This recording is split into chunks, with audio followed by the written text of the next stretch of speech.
주신 하나님 말씀은 사도행전 9장 32절에서 43절까지 말씀 저와 한 절씩 교독하시겠습니다.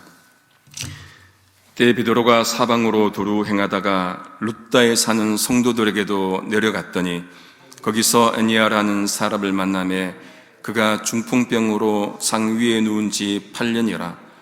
베드로가 가로되 에니아야, 예수 그리스도께서 너를 낫게 하시니 일어나 내 자리를 정돈하라 한데 곧 일어나니 룻다와 사론에 사는 사람들이 다 그를 보고 주께로 돌아가니라. 욥바에 다비다라는 여제자가 있으니 그 이름을 번역하면 도르가라.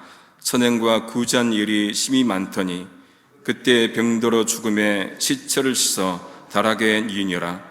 룻다가 욥바에 가까운지라 제자들이 베드로가 거기 있음을 듣고 두 사람을 보내어 지체 말고 오라고 간청하니 베드로가 일어나 저희와 함께 가서 이르매 저희가 데리고 다락에 올라가니 모든 과부가 베드로의 곁에 서서 울며 도르가가 저희와 함께 있을 때 지은 수곡과 겉옷을 다 내어 보이거늘 베드로가 사람을 다 내어 보내고 무릎을 꿇고 기도하고 돌이켜 시체를 향하여 가로되 다비다야 일어나라 하니 그가 눈을 떠 베드로를 보고 일어나 앉는지라. 베드로가 손을 내밀어 일으키고 성도들과 과부들을 불러들여 그의 산 것을 보이니 온 욥바 사람이 알고 많이 주를 믿더라. 베드로가 욥바에 여러 날 있어 시몬이라는 피장의 집에서 유하니라. 아멘. 제자들이 오순절 마가의 다락방에서 성령의 충만을 받고 난 다음에 완전히 달라졌습니다. 특별히 병도 고칩니다. 오늘 본문에도 보면은 한 사람을 고치고 한 사람을 살리는 장면이 나옵니다. 32절은 이렇게 시작합니다. 그때에 여기서 그때를 알기 위해서는 앞부분 9장 앞부분을 잠깐 볼 필요가 있습니다. 사도행전 9장은 우리가 잘 아는 대로 사울이 바울되는 결정적인 회심의 사건이 일어나는 그 장이지요. 다메섹 도상에서 주님을 만나고 회심하고는 복음 증거합니다. 그리고는 예루살렘에 가서 제자들을 사귀고자 하자면은 제자들이 꺼려합니다. 의심하지요. 바나바의 도움으로 갑니다. 가서는 또 복음 증거하고 헬라파 유대인들과 변론합니다. 그들이 바울을 죽이려고 하죠. 형제들이 알고 바울을 다소로 보냅니다. 그러면서 교회가 든든해지고 수가 더 많아지게 됩니다. 그때 베드로가 사방으로 다니다가 그러다가 룻다에 가서 성도들을 이제 만나지요. 거기서 중풍병으로 침상에 누워서 8년을 보낸 그 에니아를 만납니다. 그에게 말합니다. 34절에 에니아야, 예수 그리스도께서 너를 낫게 하시니 일어나 내 자리를 정돈하라. 그랬더니 그가 즉시 일어납니다. 세 가지를 보고자 합니다. 첫째, 베드로는 누가 에니아를 낫게 했다고 말씀합니까? 예수 그리스도께서, 예수님이 그를 낫게 하셨다, 그렇게 말씀합니다. 이것이 중요합니다. 자신이 낫게 한 것이 아니라 예수 그리스도께서 그를 낫게 하셨다고 하지요. 이미 앞에 3장에서 성전 미문에서 구걸하던 그 걷지 못하던 자를 낫게 할 때도 은과 금이 아니라 나사렛 예수의 이름으로 걸어라 했었지요. 걷게 되고 난 다음에 사람들이 그를 주목하고 높이자 베드로가 뭐랍니까? 왜 우리가 한 것처럼 우리를 주목하느냐 한 적이 있습니다. 주님만을 높여야 합니다. 주님 위에 봉사하고 교회에 봉사하는 모든 것들 자신을 드리는데 그 봉사와 섬김이 주님을 높여야 되는 거죠. 내 것 드러내고 내 야망 드러내고 하는 것이 아니라 순수하게 주님을 높이는 것, 이런 것들을 베드로와 사도들을 통해서 배우게 됩니다. 둘째, 베드로가 예수께서 너를 낫게 하시니 그 다음에 뭐라고 합니까? 일어나서는 내 자리를 정돈하라, 그렇게 말씀을 합니다. 아픔의 자리에서 일어나라는 것이요, 자리를 정돈하라 합니다. 아픔에는 일어나지도 못하잖아요. 자리 정돈하는 것은 더더군다나 못하는 거고, 감기 몸살 한번 들어도 우리 코비나 한 번씩 걸려보셨잖아요. 뭐 자리에서 일어난다는 게 쉽지 않지요. 그런데 자리를 정돈하라, 일어나서 그것은 나았으면은 누워있지 말라는 거예요.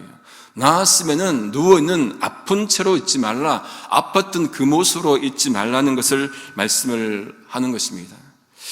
우리의 신앙은 어떻습니까? 누워있는 신앙입니까? 일어나서 자리를 정돈하고 나아가는 신앙입니까?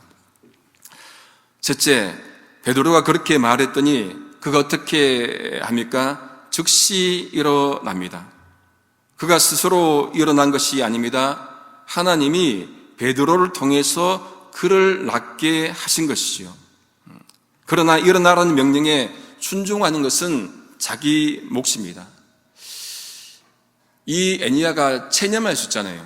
8년이나 누워 있었는데 뭘 자리에서 일어나, 그냥 그렇게 살지, 그렇게 할 수 있지만은 그러지 않았습니다. 그러나 예수께서 낫게 하셨으면 즉시 일어나야 합니다. 일어나서 무엇 해야 됩니까? 주님 위해서 일을 해야 됩니다. 일어나면은 주님 위해서 사는 것, 한 번 사는 인생 우리가 무엇 위에 살아야 합니까? 주님 위에 살아야 합니다. 하울링이 생긴 것 같은데 아닌가요? 괜찮나요? 네. 이 모습에 룻다와 사론에 사는 사람들이 다 그를 보고 죽게로 돌아갑니다. 강조점을 한번 달리해서 이 본문을 읽어보겠습니다. 룻다와 사론에 사는 사람들이 다 그를 보고 죽게로 돌아갑니다. 한 사람이 주님의 이름으로 낫게 되니 그 지역에 사는 사람들이 다 변합니다. 누구를 보고요? 나은 사람을 보고. 나은 것 그 자체도 복음을 증거하는 도구가 될 수 있다는 거예요. 여러분, 아무것도 안 해도 나았다는 그 자체로 은혜가 되지 않습니까? 우리가 주님을 믿어서 우리 죄병이 나았다면은 사람들이 우리를 볼 수 있습니다. 아, 저 사람은 정말로 다르네? 죄병이 나았네? 그렇게 볼 수가 있다는 거죠. 룻다와 사론에 사는 사람들이 다 그를 보고 이제 죽게로 돌아갑니다. 강조점을 죽게로에 넣었습니다. 사람들이 중풍병으로 8년을 고생한 자가 나았는데 나은 자를 보는 것뿐만 아니라 낫게 한 사람도 봤겠죠. 그러나 주님께로 시선을 돌린 것, 이게 중요합니다. 주님께로 돌아가야 합니다. 이제 두 번째 사람을 낫게 하는 장면이 이제 나옵니다. 욥바에 다비다라는 여제자가 있었는데 번역하면은 도르가, 우리 도르가 서점도 있지요. 이 여자는 선행과 구제하는 일을 매우 많이 하는 사람이었습니다. 세번역 각주에 보니까 다비다는 아람어 이름이고 이 도르가는 그리스어 이름인데 뜻이 뭐냐? 사슴교라는 그 뜻이랍니다. 룻다에서 애니야가 중풍병에서 나을 그때에 다비다가 이제 죽는 것이죠. 사람들이 그의 시체를 찢어서 다락에 띱니다. 룻다는 욥바에서 가깝습니다. 찾아보니까 한 18km 정도. 이제 제자들이 베드로가 룻다에 있음을 듣고는 두 사람을 보내서 지체 말고 와달라고 간청을 합니다. 긴박하는 거죠. 베드로가 즉시 갑니다. 다락방에 올라갑니다. 과부들이 베드로 곁에 서서 다비다가 만든 그 겉옷과 소독을 보여줍니다. 베드로가 어떻게 합니까? 다 보내고 무릎 꿇고 기도합니다. 중풍병자 애니야를 고칠 때는 문자적으로는 기도했던 장면이 나오지 않습니다. 하지만 다비다를 고칠 때는, 죽은 자를 살릴 때는 기도합니다. 더 큰 문제이기에 그렇겠지요. 어떤 문제를 만나든 중요한 것은 기도하는 것 중요합니다. 무릎 꿇고, 왜 그렇습니까? 능력이 우리에게서 나오는 것이 아니라 하나님께 있기 때문에 그 능력을 풀어달라고, 베풀어달라고 기도하는 것이겠지요. 우리에게 능력이 있는 것이 아닙니다. 철저하게 하나님께 능력이 있기에 무릎 꿇고 매어 달리는 것이죠. 기도하는 것이죠. 하나님 고쳐주옵소서, 살려주옵소서. 내 능력 아니라 하나님의 능력으로 고쳐주옵소서. 그렇게 기도해야 합니다. 그렇게 기도하고 베드로가 어떻게 합니까? 다비다의 그 시체를 향해서 선포합니다. 말합니다. 다비다야, 일어나라. 그가 일어나 베드로를 보고 앉습니다. 살아났다면은 죽음의 자리에서 일어나야 합니다. 살아났는데 아직 죽음의 자리에 있다면은 진정으로 살아난 게 아니겠지요. 우리가 살아있다면은 죽은 듯 살지 않아야 됩니다. 정말로 살아있다면은 한 번 사는 인생 죽은 듯하게 살지 않아야 되죠. 일어나야 됩니다. 베드로가 손을 내밀어 일으킵니다. 그가 일어납니다. 사람들을 불러서 함께 기뻐하지요. 그리고 42절에 보니까 반응이 이렇습니다. 이것을 들은 온 요파 사람들이 알고 많은 사람들이 주를 믿습니다. 죽은 다비다가 살아나는 것을 모두가 알았지만은 모두가 믿은 것은 아니에요. 아는 것과 믿는 것은 다를 수 있습니다. 신앙생활에서 안다는 것 굉장히 중요합니다. 그러나 안다고 다 믿는 것이 아님을 오늘 말씀을 통해서도 알게 됩니다. 한 사건을 두고 누구는 믿습니다. 누구는 믿지 않습니다. 믿어지는 게 그게 은혜예요. 우리가 예수님 믿은 게 아니잖아요. 믿어지어서 예수님을 믿는 것이죠. 얼마나 큰 은혜입니까? 믿어지니까 교회 나오고 믿어지니까 새벽에도 나와서 주님께 부르짖고 기도하고 신앙생활 하는 것, 이게 모두가 은혜입니다. 이제 룻다에서 애니야를 고치고 욥바에서 다비다를 살리고 난 후에도 사람들이 주님을 믿습니다. 애니야를 보고 다비다를 보고 주님께로 나왔습니다. 몇 번 말씀드렸지만은 신윤사를 가진 사람들 시선을 낮게 하고 난 뒤에 주님께로 향하게 하지 않아요. 낮게 한 다음에 자기를 향하게 하죠. 그러니 따르게 하고 돈을 법니다. 낮게 했으면은 그러면 주님께로 영광을 돌려야 됩니다. 여러분, 찬양 중에 모든 영광을 하나님께 찬양했죠. 모든 영광을 하나님께, 모든 영광을 하나님께, 온 마음과 뜻 다해 주 사모합니다. 모든 영광을 하나님께. 모든 영광은 하나님께 드려야 되죠. 자기가 그 영광을 가로채는 것이 아니라 모든 영광은 오로지 주님께. 우리는 도구일 뿐이에요.